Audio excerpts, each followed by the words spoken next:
We humans, being social creatures, are always trying to understand each other, how we behave or why we behave the way we do. This makes sense. Being able to get along with each other is beneficial, helping make life easier and more sustainable. One of the ways we've tried to acquire this understanding is through research. Due to our complexities, many different experiments have been held to see if things we think or assume are correct. As I hope we generally try to be good people, most of these experiments were ethically conducted and within accepted official guidelines. Alas, to err is human, and occasionally the verb for science has resulted in experiments that pushed ethical limits and created controversy.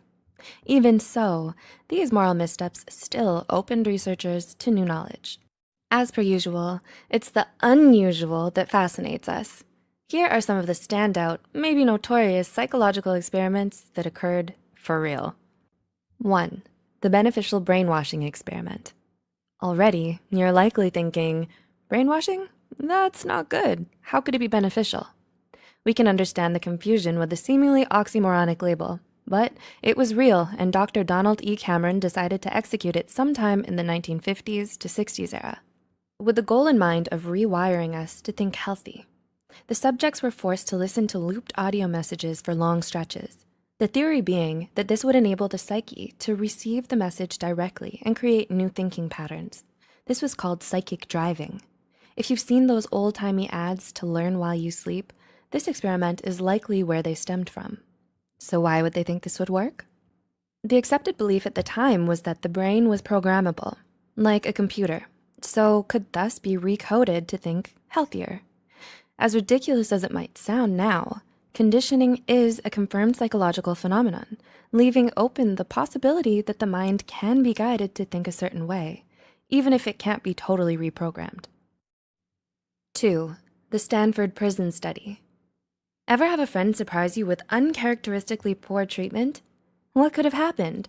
Surely only the direst of circumstances could make your friend or any of us change our principles, ethics, or fundamental behaviors, right? Philip Zimbardo challenged this with his 1971 study at Standford Prison. He questioned if specific roles were assigned, would that affect our treatment of people?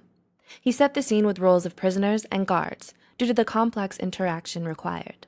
The subjects, who weren't actually prisoners or guards, were assigned the role of one or the other to play act and run a realistic prison scenario for 2 weeks. Think of it like very intense method training. Surely you'd think it would take a long period of indoctrination to lose yourself enough for behavior to change, right? 6 days. Yeah, it took all of 6 days for the pseudo-guards to start verbally abusing the pseudo-prisoners, who in turn started to submit to the pseudo-authority. Participants reported the feeling of being psychologically tortured. The situation became so bad the whole thing had to be abandoned. So what did it all mean? It meant that if the conditions were contrived just right, people tend to conform to whatever role is given. This implies our behavior is somewhat situational, instead of deeply irrevocably ingrained, as was previously thought. 3. The blue-eyed, brown-eyed experiment. Ever been discriminated against? Wonder how deep it goes? Well, looks like teacher Jane Elliott was also curious about discrimination and tested it out on her students. In this 1968 experiment, she divvied up the children into 2 groups, the blue-eyed and the brown-eyed. And this is starting off sounding disturbingly like something a toothbrush mustachioed man did in the 40s, although I'm sure it's just because the 2 most common eye colors are blue and brown. The first day was to create a division between the groups by assigning a status of superiority to the blue group, and basically playing favorites while treating the brown group the opposite way. The blue group, in response, started behaving superior in attitude and doing better schoolwork, while the brown group started behaving inferior, becoming more timid with increased difficulty with schoolwork. The second day, 1 week later, the roles were reversed, playing favorites to the brown group. Although the resulting behavior did change, the effect was not nearly as intense as the first time, demonstrating the presence of residual damage. Consider this. The entire experiment only took a few hours and involved a single classroom of children. The better treatment was fairly minor, like 5 extra minutes at recess or access to the new jungle gym. Imagine the exponential impact when you lengthen that time to decades, the population to several million, and the issues being things like wages or health care. The fact that the role reversal didn't result in an equal but opposite result means no simple quick switch was going to undo the initial damage. Not only can discrimination be instilled at an early age, but also gives notice to how long-lasting and entrenched the effects can be. 4. The monster study. If you heard someone was experimenting on orphans, what would you call them? A monster? Well, you're in good company, because that's exactly what Wendell Johnson was called by his peers for his 1939 experiment. Yes, he did use orphans, some of whom were stutterers. He used 22, in fact. His hypothesis was that he might be able to train out stuttering and wanted to see what effects positive or negative reinforcement gave. He proceeded to divide them up into groups, with half of them being treated well, given praise for fluency and hopeful assurance. The other half were belittled for every imperfection, and if they didn't have a stutter before, they were told they were getting one, then criticized. To note, this made no difference to the status of stuttering. It can't just be trained out. The biggest impact was what happened to the negative feedback group. Results ranged from loss of self-esteem to becoming a recluse, among other psychological issues. These psychological scars persisted and affected them for their entire lives. 5. The Milgram experiment. When was the last time you stood up to someone? Okay, now how about the last time you stood up to someone in a position of authority, like a professor or your manager? A little scarier, right? Stanley Milgram decided to see how far that could be pushed in his 1961 experiment. The general setup was that the subject, who was being assured payment even if they stopped partway through, would be told by an authority figure, called the experimenter, to give electric shock punishment to a student when a wrong answer is given. The subject is aware that each wrong answer would have a progressively increased voltage. Personally, this already sounds bad, but I suppose things were different in 1961. What the subject doesn't know is that there is no electric shock. The student is an actor, and the administrator is following a script. It was found that despite the voltage getting to fatal levels with some simple prodding from the administrator, around 2/3 of the subjects continued pressing that button, even when the student would scream and beg for mercy. So, if you look at those around you, this means there's a possibility that many of them have the capacity to become party to monstrous acts, with the imperative of obeying authority overriding a personal sense of ethics. 6. The asch conformity test. Fitting in is important to many of us, whether that be at school, at work, or even just being able to fit in with a small group you hang out with frequently. It means you're not alone, giving a sense of safety. How far would you go for that comfort of fitting in? How far would you conform? The asch conformity test, conducted in 1951, showed that we might go as far as to deny our own minds for this token of safety. To see how the need to fit in is manifested, a group of people are shown a set of lines and asked to answer a simple and obvious question, something like, which line is the longest? This being an experiment, it's rigged, so only one of them in the group is the subject, while the rest of them are actors. The actors all pick the same wrong answer, essentially putting unspoken pressure on the subject. Although the results were somewhat varied depending on circumstance, it was overall demonstrated that picking the wrong answer, meaning conforming or fitting in, significantly increased when in a group. This means that many people place higher value on fitting in than standing their ground, even if they're right. This doesn't apply to the overwhelming majority. However, the percentage it does apply to is still significant. 7. The marshmallow experiment. Who doesn't want to be a success?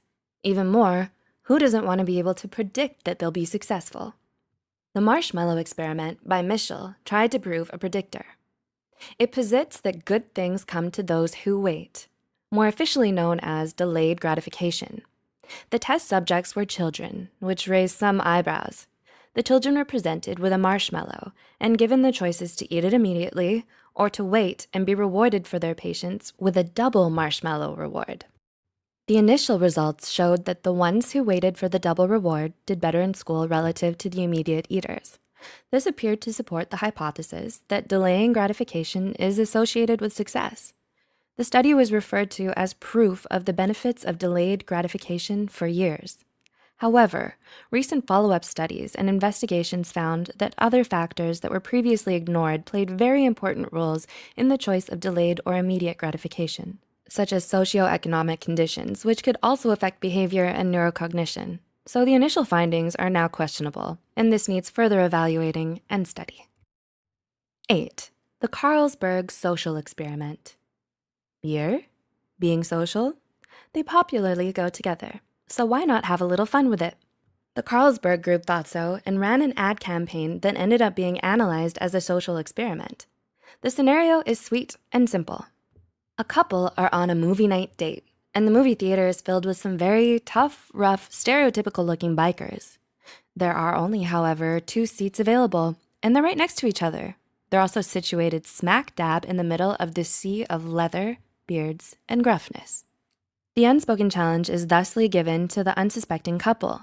Do you forego your discomfort of what you see, throw your prejudice aside, sit down and enjoy that movie? Or do you take one look, then quietly but quickly turn around in the name of self-preservation? This experiment, aside from being very entertaining, drew interest into investigating how and why we react to stereotypes or prejudices. Although back in the hunter-gatherer days, it was pretty much always the right choice to run from the unfamiliar, in today's society, different no longer automatically means danger. How able or willing are we to overcome these base impulses? If this experiment's results were to speak, the answer would be that we're improving, but have a long way to go, with approximately 64% of the couples running for the hills. The remaining few bucked their primitive instincts, took a seat, and were promptly rewarded with a free beer and applause. Here's to progress.